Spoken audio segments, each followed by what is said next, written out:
বন্ধুরা, টুম্পা হালদারের আরেকটি ব্লগে অনেক স্বাগত। তো বন্ধুরা, তোমাদের খবর কি? তোমরা কেমন আছেন? আশা করি খুবই ভালো আছেন। আমিও খুবই ভালো আছি। তো এত গরম পড়েছে কি আর বলবো, আমাদের এখানে প্রচণ্ড গরম পড়েছে। আজ সবাই মিলে ঠিক করলাম আম পোড়ার শরবত করব। এত গরমের আম পোড়া শরবত শরীরের পক্ষে সত্যি খুবই উপকারী। তো আজ প্রথমবার আম পোড়া শরবত বানাবো।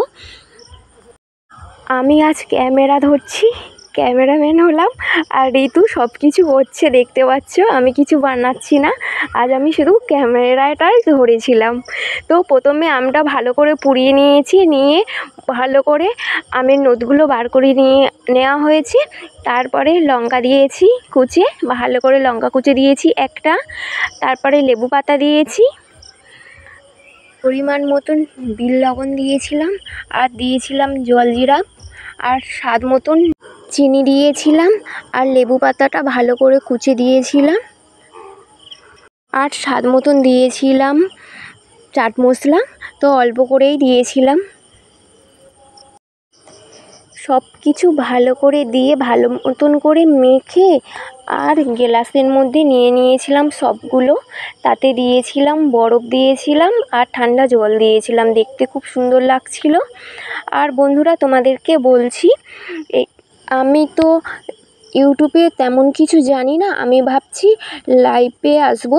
তো লাইভে এলে তোমরা কি সবাই আসবে তো আমার সাথে গল্প করতে? কমেন্ট করে জানাও যে আমি লাইভ করলে তোমরা সবাই আসবে, তাহলে আমি লাইভ করব, নয়তো করব না। একবারও এখনও করিনি, প্রথমবার আসবো ভাবছি।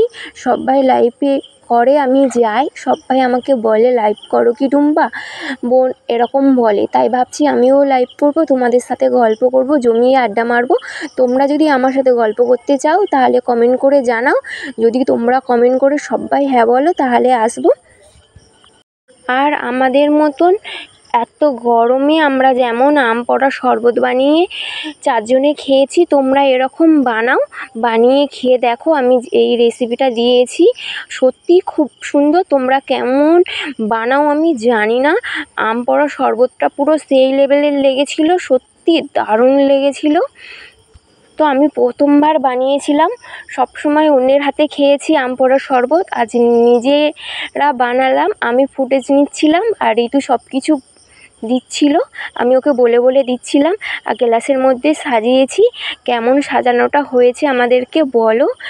আর আম পোড়া শরবতে একটু ঠান্ডাটা বেশি হলে বেশি সুন্দর লাগে, একটু বরফও দিয়ে দিও, ঠান্ডা জলও দিয়ে দিও, তাহলে খুব সুন্দর লাগবে খেতে। আর আমরা 4 জনে ছিলাম, অনুষ্কা, অয়ন্তিকা আর ঋতু, ওরা আমার বোন।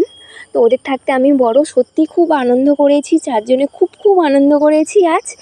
তো আম পোড়া শরবত যত না খেয়েছি তার থাকতে আড্ডাটা মেরেছিলাম বেশি।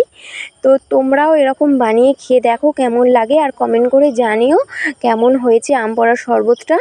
আমার শরবতটা বানানোর সাথে সাথে অনুষ্কা না অয়ন্তিকা নিয়ে খেতে বসে গেছে সবার প্রথমে। আমরা তো কাড়াকাড়ি শুরু করে দিয়েছিলাম, ফুটেজ নেওয়া হয়নি। একবার বলছে ও আগে খাবো, এ বলছে আমি আগে খাবো। খুব আনন্দ হয়েছিল। বন্ধুরা, আমার ব্লগটা এখানেই শেষ করছি। সবাই ভালো থেকো, সুস্থ থেকো, সাবধানে থেকো। আবার দেখা হবে পরবর্তী ব্লগে। এখনকার মতন টাটা। আর তোমরা কমেন্ট করে জানাও আমার ব্লগটা কেমন হয়েছে, আমার আম পোড়া শরবতের রেসিপিটা কেমন লেগেছে তোমাদের। টাটা, এখনকার মতন। আবার দেখা হবে পরবর্তী ব্লগ।